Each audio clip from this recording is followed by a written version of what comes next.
Il est 18h, heure de Kinshasa. C'est l'heure à laquelle vous suivez votre magazine socio-chrétien Menuram, le magazine qui vous édifie au travers de la parole des dieux, mais aussi qui vous bénit par ses différents thèmes y exploités. Fidèles téléspectateurs, bonsoir et bienvenue. Ce soir, nous sommes là, par la grâce des dieux, pour un nouveau numéro, mais aussi avec un nouveau sujet. Ce soir, nous allons parler de Lot, les destructeurs de Sodome et Gomorrhe. Mais je ne vais pas l'exploiter seul. Je reçois pour vous ce soir l'apôtre Eric du Sabbat Mutudingoy. C'est avec lui que nous allons aborder ce sujet qui va certainement vous bénir. Il est le pasteur responsable de l'église ministère du Jubilé Rehoboth Church. Apôtre Eric Mutudi, bonsoir. Bonsoir Madame Clémence, j'espère que vous allez très bien. Très bien par la grâce de Dieu et vous aussi. Dieu fait grâce, on ne se plaint pas. Ça. Par la grâce de Dieu, nous sommes là ce soir. Nous allons parler d'un sujet qui va certainement bénir le peuple des dieux, intitulé Lot, le destructeur de Sodome et Gomorrhe. Mais avant tout, apôtre, pouvons-nous avoir le passage du jour pour bien comprendre ce thème? Oui, bon, il y a deux passages que l'on pourra lire, mais je prendrai le premier qui m'a le plus intéressé. Je crois que ça va aller dans le sens de ce qu'on va exploiter. C'est 2 Pierre chapitre 6, versets 2 à 9. S'il a condamné à la destruction et réduit en cendres les villes de Sodome et Gomorrhe, les donnant comme exemple aux impies à venir, et s'il a délivré le juste Lot, profondément attristé de la conduite de ces hommes sans frein, dans leur dissolution, car ce juste qui habitait au milieu d'eux, tourmentait journellement son âme, juste à cause de ce qu'il voyait et entendait de leurs œuvres criminelles. Le Seigneur s'est délivré de l'épreuve, les hommes pieux, et réservé les injustes pour être punis le jour du jugement. C'était la parole de Dieu. Apôtre, parlons un peu de Lot. On a lu l'histoire, mais juste à la lecture, on ne comprend rien.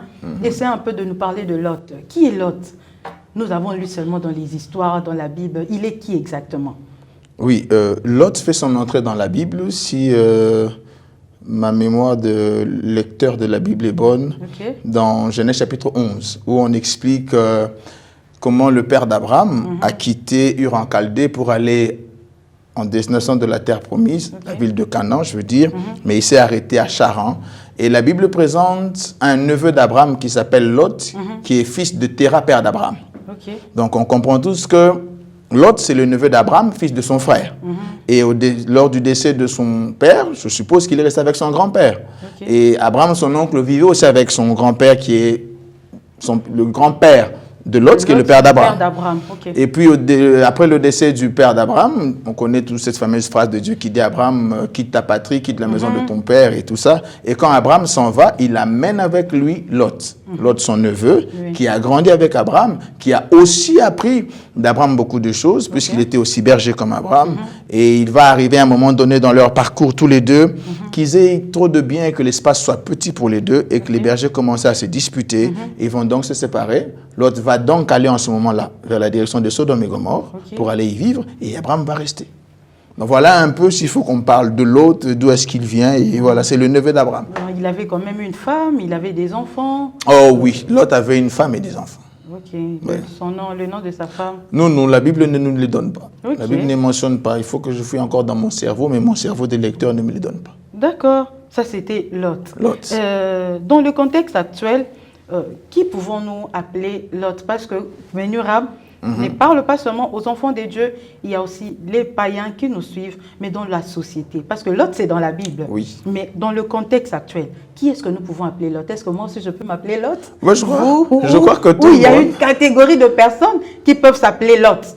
Je crois que tout le monde qui répond à certains critères mentionnés pour faire de Lot destructeur, comme on le dit, peut se retrouver dans les conditions de Lot. Ça veut dire, Lot, c'est tout celui qui a un potentiel, qui a des aptitudes, mais qu'il ne met pas valablement au service des autres afin d'échanger les choses autour de lui. Okay. Lot, c'est celui qui peut se prévaloir d'une bonne position, d'une bonne situation, mais sans faire profiter cela à d'autres personnes. Okay. Lot, ça peut être celui qui a des avantages dont il se réjouit et se moque peut-être de la situation des autres, alors qu'il peut leur faire profiter de ce qu'il a et qui malheureusement amène les autres à se perdre parce que lui n'est pas utile pour eux.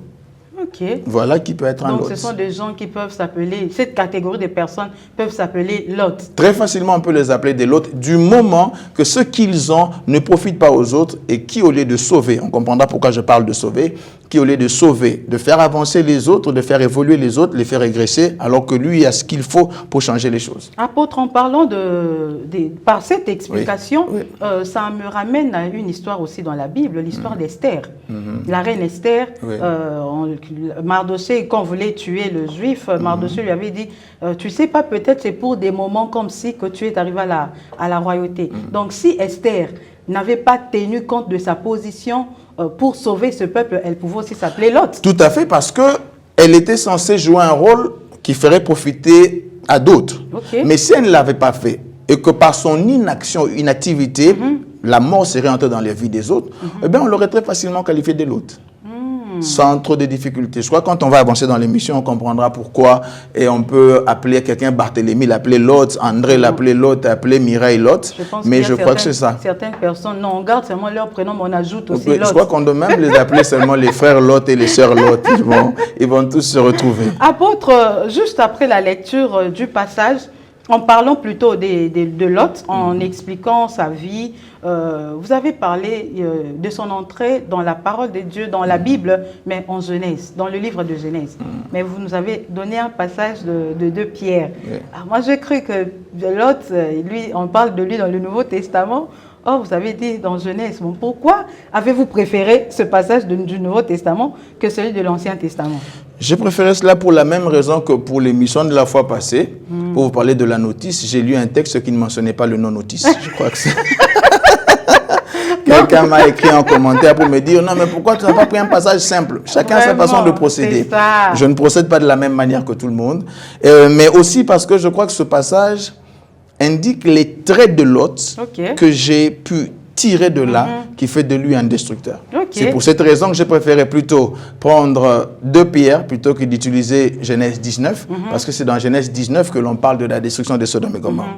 Je crois que c'était pour certains traits de caractère évoqués par l'apôtre Pierre ici, qui, moi, m'ont poussé à le prendre là, plutôt qu'à le prendre dans le livre de Genèse. Ok, on parle de Lot, qui est le destructeur de la ville de Sodome et Gomorrhe. Prenons d'abord le mot destructeur.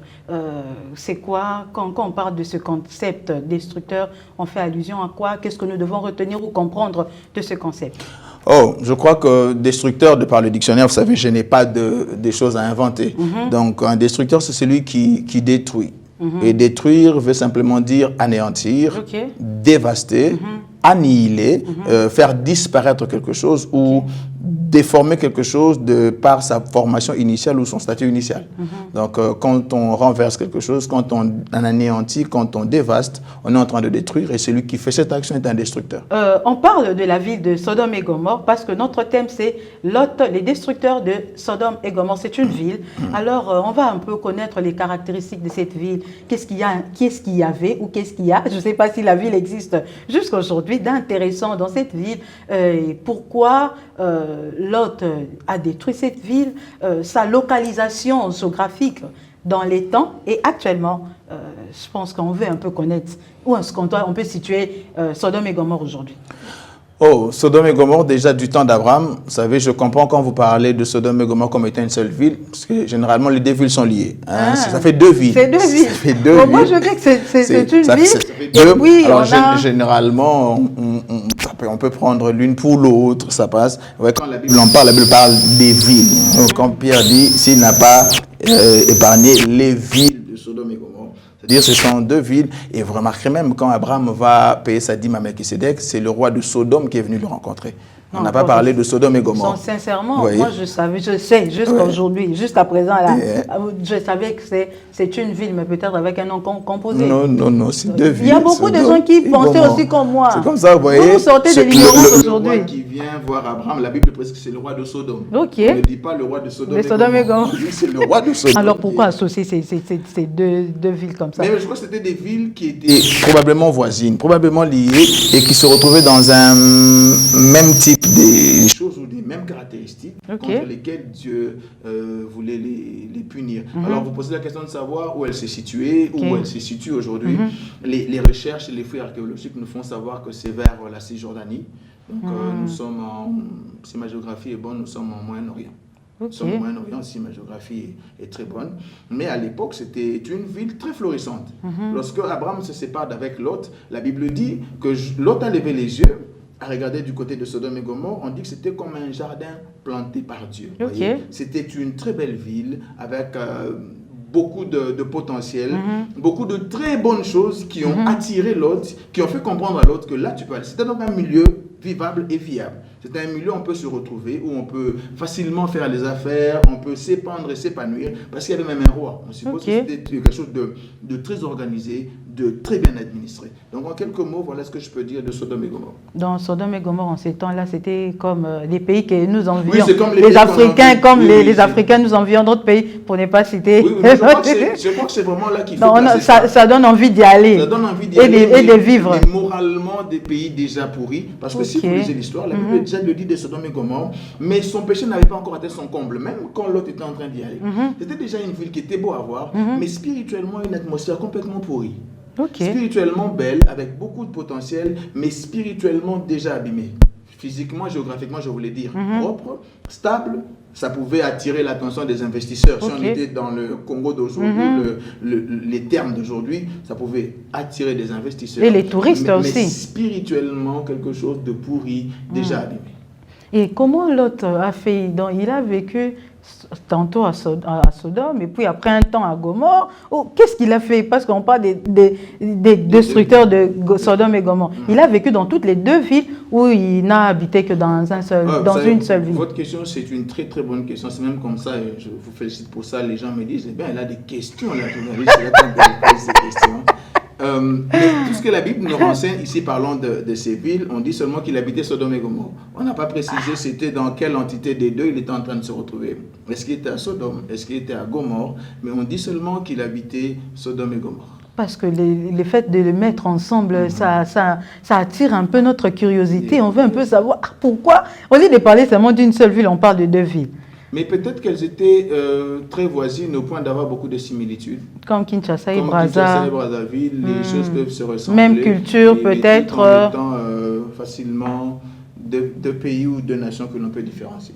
On parle ici de l'autre apôtre qui est le destructeur, que vous qualifiez, c'est vous, c'est votre thème. C'est moi qui le qualifie. Vous les qualifiez de destructeurs de Sodome et Gomorre. Mais j'aimerais savoir, je pense que nos téléspectateurs aussi veulent le savoir bien que moi, c'est Lot qui a détruit ou c'est Dieu par Lot qui a détruit Sodome et Gomorre? Oui, je dirais déjà que pour parler de Lot et bien le circonscrire, Lot est un homme spirituel. Pourquoi j'ai dit que c'est un homme spirituel? C'est dans le sens qu'il a vécu avec Abraham. Il a appris d'Abraham les préceptes, la manière de vivre avec Dieu, puisqu'il a vécu dans la maison d'Abraham, il a donc connu le Dieu d'Abraham. Il a connu le Dieu avec qui Abraham a fait alliance, avec qui Abraham était en train de marcher, et il a appris des choses d'Abraham. C'est même pour ça que je l'appelle vraiment destructeur de Sodome et Gomorre. Pourquoi? Si vous lisez l'histoire, dans Genèse 18, Abraham va faire un plaidoyer. Il va dire à Dieu, mais tu vas aller détruire ces villes, mais on sait que tu es juste. En sera-t-il du méchant comme du juste? Dieu dit, non, je ne peux pas le faire. Mais je vais quand même aller me rendre compte de par moi-même de ce qui se passe. Et Abraham va dire à Dieu, imaginons que tu arrives dans la ville, que tu trouves qu'il y a 50 justes. Est-ce que tu vas détruire la ville? Dieu dit, non, je ne détruirai pas la ville. Dieu ne dit pas qu'il va sauver les 50. Non. Dieu dit, je ne détruirai pas la ville si je trouve 50 justes. Donc, le critère de destruction se situait dans le fait du nombre des justes qu'il y avait à Sodome et Gomorrhe. Et la raison de la destruction alors? Exactement, on va y arriver. La raison de la destruction, c'est le péché. C'est la méconduite, c'est l'abomination qu'il y avait à Sodome et Gomorrhe. Et Dieu vient pour punir et châtier la ville. Mais Abraham sait qu'il y a des justes. Il sait que l'autre y est. Abraham, dans son cerveau, sait que l'autre vit là-bas. Et quand il demande à Dieu, si tu trouves 50 justes, est-ce que tu vas détruire? Dieu dit non. Pour les 50, je ne détruirai pas la ville. Abraham dit, mais s'il y en a 40, Dieu dit, je ne détruirai pas. Si on a 30, Dieu dit, je ne détruirai pas. Abraham va jusqu'à 10. Il dit, mais si tu trouves 10, Dieu dit, si j'en trouve même 10, et ça c'est moi qui réfléchis, je crois que Dieu savait qu'il n'y en avait pas 10. Je crois que Dieu savait qu'il n'y en avait pas 10, mais c'est une info qu'Abraham n'avait pas. Pourquoi je le dis?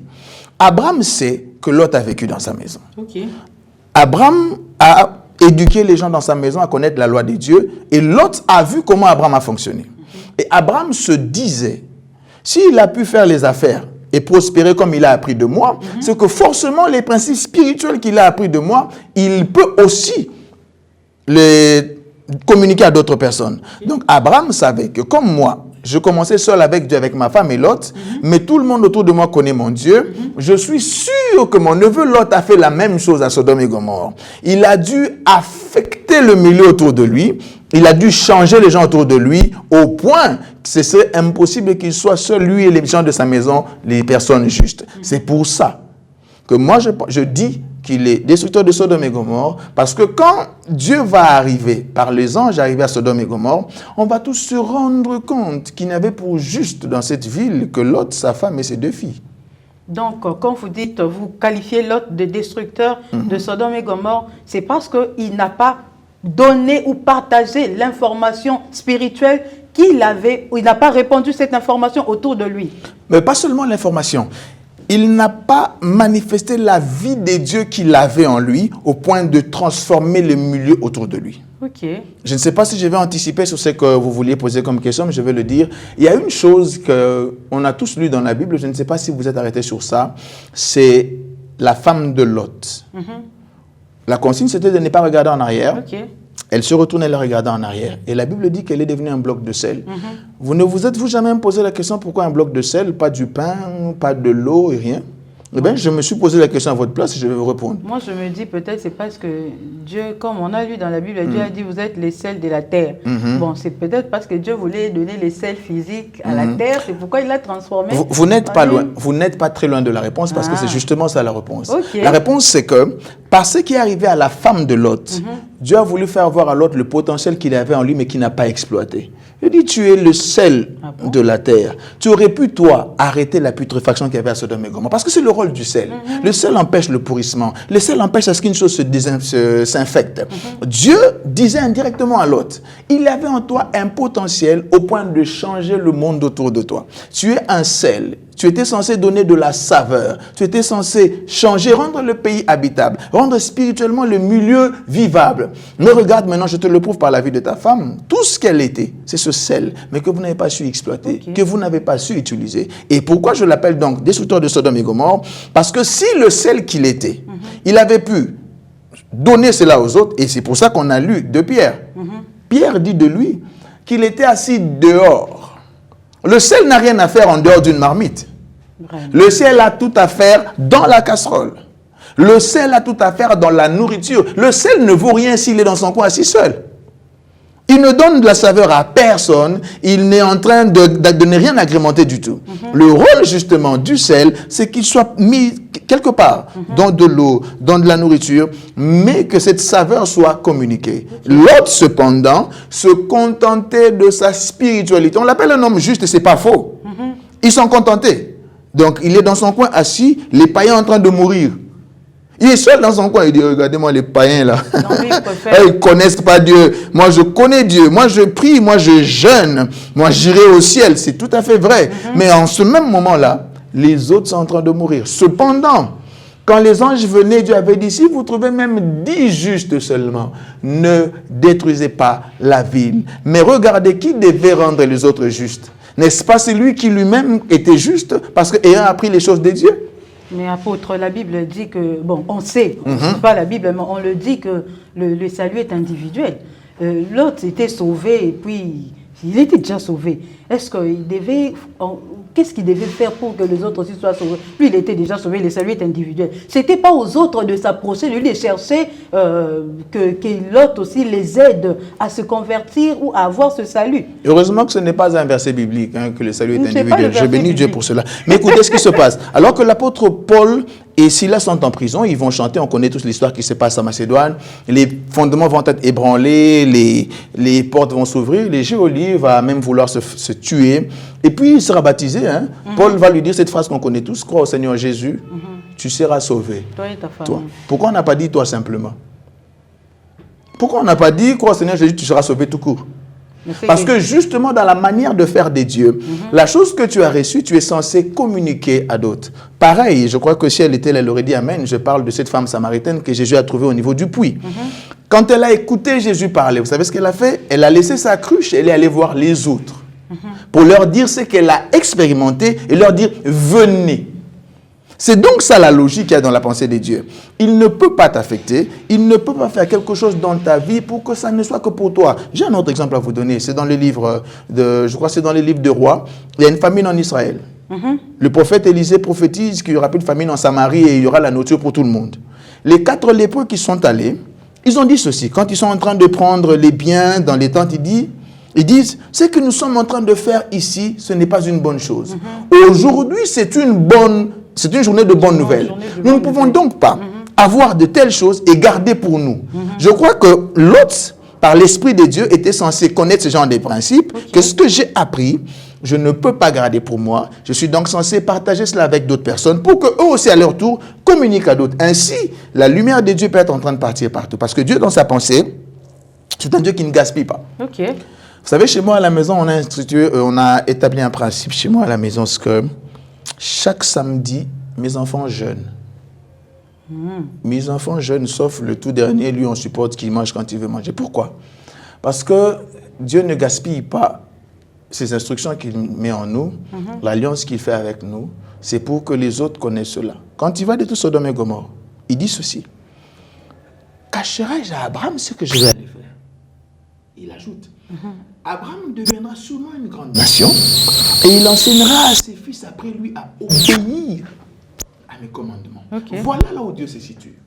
Dans le fait de toujours transmettre à d'autres ce qu'il met en nous. C'est aussi ça le sel. La saveur que nous avons, communiquer cela à une nourriture, communiquer cela à un milieu. Et ça doit se faire dans tous les niveaux de la vie, dans toutes les couches de la société. Apôtre, ne pensez-vous pas qu'il y avait une certaine raison pour laquelle l'autre n'a pas partagé ce qu'il avait reçu? Peut-être qu'il était mal aimé, c'est pourquoi cela l'a rendu un peu égoïste. Il a refusé de partager cette information, il a refusé de communiquer ce qu'il lui savait de Dieu. Ne le pensez-vous pas?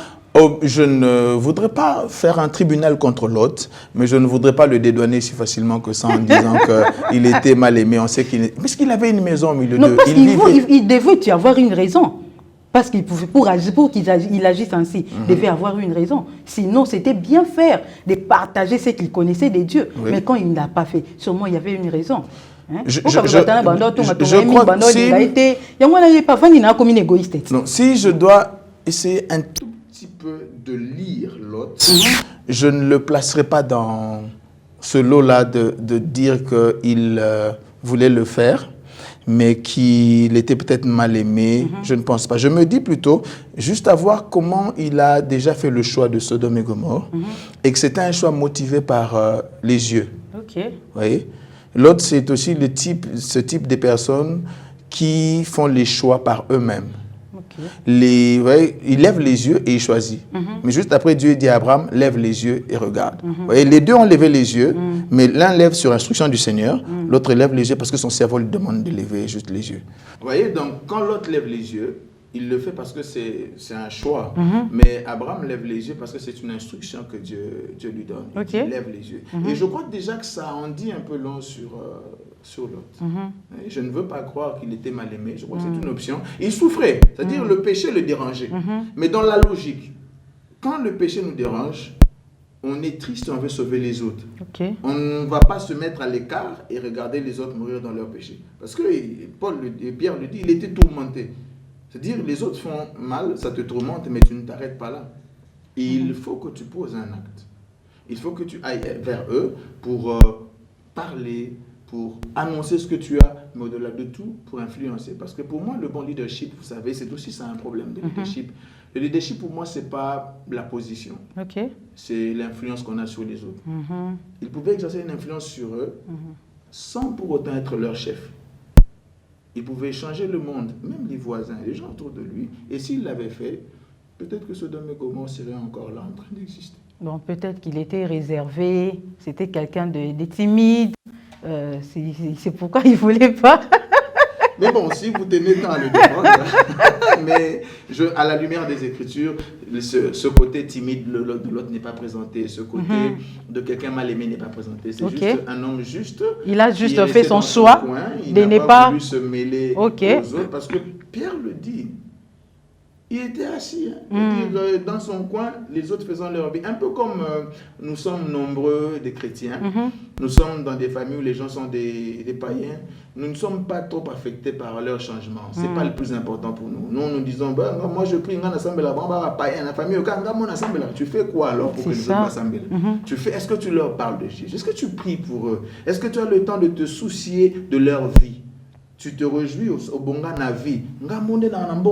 Les restes tu fais quoi pour les autres? Tu fais quoi pour les... Est-ce que tu bango mon est-ce que tu bango basala ka mon na vie? Est-ce que tu leur as appris comment faire du profit? Non, yo lingi au bonga mo na vie. En fait, c'est ça aussi les lots. C'est ça à bonga mo na vie, c'est plus sa position. Ba mo to ba ka faire nga. Nga mo na exception, c'est-à-dire nga bandana bana ko sambela na bonga, mais les autres ba bonga te. Et je crois que c'est un comportement qu'il faut éviter. Apôtre, ce genre de comportement, ça existe en tout cas, on le voit dans les familles africaines, surtout au Congo. Donc quelqu'un à Bonga, mais le matin, chaque matin, il préfère qu'il peut avoir un banc, un long banc. Tout le monde vient s'asseoir là. Tout le monde vient s'asseoir, poser son problème. Yo Elini, donc on a la famille. Tout le monde vient vers toi et puis te pose le problème. Mais tu as la capacité de les embaucher. C'est ça, malheureusement. Au lieu que tu me donnes du poisson, apprends-moi plutôt à pêcher. C'est ce qui doit être la logique. Et non pas être là, se contenter de sa justice, de sa richesse, de sa position et laisser les autres dépendre de nous alors qu'on peut leur montrer la voie. Celle qui nous a changé, nous. Que ce soit dans les affaires, que ce soit dans les études, que ce soit dans le domaine spirituel. Mais montrer la voie à d'autres personnes et être nous-mêmes le bon modèle, le bon tableau, afin que les autres suivent l'exemple. Apôtre, vous avez parlé par vos explications, nous comprenons, même la Bible le dit, nous comprenons que la ville de Sodome et Gomorrhe, c'était une ville caractérisée par le péché. Mais quelle est la nature ou le genre du péché qui régnait dans cette contrée? Généralement, quand les lecteurs, les théologiens parlent de ça, on cherche généralement à mettre en évidence un seul péché, mais je crois qu'il n'y en a pas qu'un seul. On cherche généralement à mettre en évidence l'homosexualité. C'est généralement, c'est comme ça qu'on parle de sodomie, on peut sodomiser et tout ça. Et où t'en es, Wana? Justement, ça part de Sodome. Et où t'en es dans Sodome, on va sodomiser, tout ça, ça vient de là. Alors, il y avait ce péché d'homosexualité aussi, qui, pour Dieu, comme la Bible le dit, surtout quand Dieu parle des péchés avec Moïse, l'homosexualité était classée dans le lot des abominations. Et ce sont des choses inimaginables qui, dans la logique, ne peuvent pas être faites ou commises. Et alors, c'était justement quelque chose qui était très fréquent, qui caractérisait Sodome et Gomorrhe. Si vous lisez l'histoire de Genèse 19, ils vont même demander à Lot de faire sortir les invités qu'il avait chez lui pour qu'ils puissent avoir des relations sexuelles avec eux. Voyez, les habitants de Sodome et Gomorrhe sont venus dire à Lot, où sont les personnes que tu as reçues chez toi? Fais-les sortir afin que nous les connaissions. Et connaître donc question ici, c'est pas avoir des infos sur le nom de leur père et de leur mère, c'est plutôt avoir des relations intimes avec ces personnes. Apôtre, par ce thème, Lot, destructeur de Sodome et Gomorrhe, que voulez-vous nous enseigner ce soir? Je voulais principalement ici parler aux familles. Je voulais principalement parler aux personnes qui ont reçu une lumière venant de Dieu, qui ont reçu certaines opportunités qui les ont propulsés dans la vie à être des modèles, à être des influenceurs. Être des influenceurs dans le bon sens, à être des influenceurs, des personnes qui peuvent conduire les autres à connaître et à expérimenter ce qu'eux ont connu dans la vie. Je veux parler à ce type de personnes. Ils peuvent être pas forcément l'aîné de la famille, il peut être quelqu'un... Moi, j'ai connu des familles où c'est peut-être le moins âgé de la famille qui est né de nouveau le premier et qui a commencé à prier pour le salut de toute la famille. Vous voyez, il a reçu de Dieu une lumière, il prie pour que ceux qui l'expérimentent avec Dieu, les autres puissent le faire. Il y a des familles où ce n'est pas l'aîné qui a vraiment shifté dans les affaires, mais c'est peut-être un deuxième, un troisième, et qui a appelé les autres, les a mis ensemble, écoutez, moi je me suis épargné dans les affaires, toi tu peux faire ça, tu peux faire ça. Et je veux donc ici rappeler la responsabilité de chaque chrétien, comme c'était un magazine socio-chrétien, je voudrais aussi dire aux chrétiens, dans chaque domaine où il se trouve, qu'il influence les autres. Que ce soit dans les affaires, que ce soit même en classe. On peut être un modèle quand les autres trichent. Toi, tu ne peux pas tricher, mais pas seulement ne pas tricher, mais dire aux autres que tricher, c'est mal et donner l'exemple. De manière à ce que nous sommes devienne aussi la vie des autres. Parce que quand moi je suis chrétien, je me dis que je me réserve ou je refuse de tricher, mais je ne dis pas aux autres que c'est mauvais de tricher. Exactement. Là, j'adopte l'attitude de l'autre. Exactement. Donc, il faut donc influencer les autres. Dire que c'est mal, prêcher par l'exemple, de manière à ce que les autres nous suivent, nous, dans ce que nous sommes en train de faire. L'apôtre Pierre, parlant aux femmes, leur dit, regardez à Sarah, votre mère, qui a appelé Abraham mon Seigneur. Il leur demande aux femmes d'avoir le même comportement. Je suis en train de parachever. Il dit, même si vos maris ne vont pas se convertir à cause de ce que vous allez prêcher, mais qu'à cause de votre comportement, que vos maris changent. Voyez? Donc notre comportement est utile, notre façon de le dire à d'autres, il faut qu'on soit des modèles, mais au-delà de tout, des influenceurs, étant vraiment des véritables sels pour que le monde autour de nous puisse changer. Apôtre, en observant l'attitude ou le comportement de l'autre, y a-t-il une leçon à tirer ou une interpellation en tant que chrétien d'aujourd'hui? Notre silence peut condamner plusieurs. Notre inaction peut condamner plusieurs. Comment? Dieu est en train justement de dire au prophète, il lui dit, si je te dis de dire à quelqu'un de se repentir, et si tu te tais, si tu ne le fais pas, son sang tombera sur toi. Nous avons donc la responsabilité, de parce que nous avons lu, de tout faire pour que le monde autour de nous change. Parce que nous sommes des agents du changement. Nous ne pouvons pas nous contenter d'un changement que l'on expérimente seul. Sinon, nous n'aurons pas compris à quoi sert le sel. Mais un changement qu'on constate seul, ça n'a pas d'impact. Mais c'est justement ce que je suis en train de dire. Il faudrait maintenant que, vous savez, un jour, l'archevêque de Montcalongi disait une chose. Il dit, vous habitez un quartier où vous êtes le seul à avoir l'électricité. Il dit, c'est comme ça que la sorcellerie entre dans les vies des gens. C'est ça. Dit, tout le monde est dans le noir. Un seul a une maison électrifiée. Il dit, tout le quartier va te bouffer. Parce que tout le monde va vouloir t'envier. Mais cependant, si tout le monde a accès à la même chose, où on crée les circonstances pour tout le monde avoir les mêmes choses, vous aurez moins de problèmes, vous serez moins la cible de tous. Et la leçon que je voudrais qu'on tire tous ensemble ici, c'est que nous sommes le sel de la terre. Nous devons influencer le monde autour de nous. On peut raconter ce qu'on veut. Il y a le péché, oui, mais si chaque jour on peut gagner une âme, de moins en moins les gens restent dans le péché.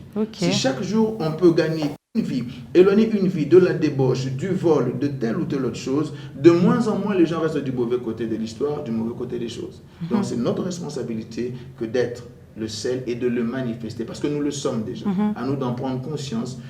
Sinon, on va mourir avec tout ce que nous avons, et comme Élisée, nos os vont ressusciter les morts alors qu'on devait l'utiliser de notre vivant. Vraiment. C'est comme la femme de Lot qui avait ce qu'il fallait, mais qui n'a pas su l'utiliser. Merci beaucoup, apôtre. En conclusion, qu'est-ce que vous pouvez dire de ce thème que nous avons exploité ce soir? Nous sommes déjà arrivés à la fin. Malheureusement, j'ai l'impression que c'est allé vite. Vraiment. Ce que je peux dire en conclusion concernant l'autre, le destructeur de Sodome et Gomorrhe, je voudrais interpeller quelqu'un que c'est encore possible d'affecter le monde autour de toi. C'est encore possible de changer le milieu dans lequel tu vis, la physionomie des choses dans la famille. Ne te contente pas de ce que tu es, de ce que tu as, mais Dieu veut que parce que tu es, qu'il appelle les autres à venir comme toi, que tu appelles les autres à changer, à adopter le même comportement et pourquoi pas expérimenter les mêmes bonnes et belles choses que nous expérimentons pour que le monde autour de nous change. Merci beaucoup, apôtre. Nous comprenons que nous devons influencer en tant qu'enfants de Dieu. Nous devons influencer notre environnement, pas seulement la famille, même à l'école, même au travail. Partout où nous pouvons être, nous devons l'influencer, mais positivement et non négativement. C'était un plaisir de vous recevoir sur ces plateaux. Apôtre Éric du Sabbat Moutoudingoy, je pense que vous reviendrez prochainement. parce que vous avez déjà pris goût. Avec plaisir. J'ai hâte d'ailleurs d'y être prochainement, comme ça on va encore avoir le temps. Merci beaucoup, fidèles téléspectateurs. Nous sommes déjà arrivés à la fin de votre magazine socio-chrétien Menuram. Nous avons parlé aujourd'hui de Lot, le destructeur de Sodome et Gomorrhe, un thème qui nous a interpellés. Nous, en tant que chrétiens, nous devons influencer notre environnement, mais influencer positivement. Je vous retrouve très prochainement sur la même chaîne, à la même heure, avec le même plaisir. Mais laissez-moi dire merci à mon équipe technique. Je vois mon réalisateur Aristote Diassilois, mais aussi Godric Bidika qui est toujours derrière les caméras. Je vous retrouve très prochainement. Au revoir.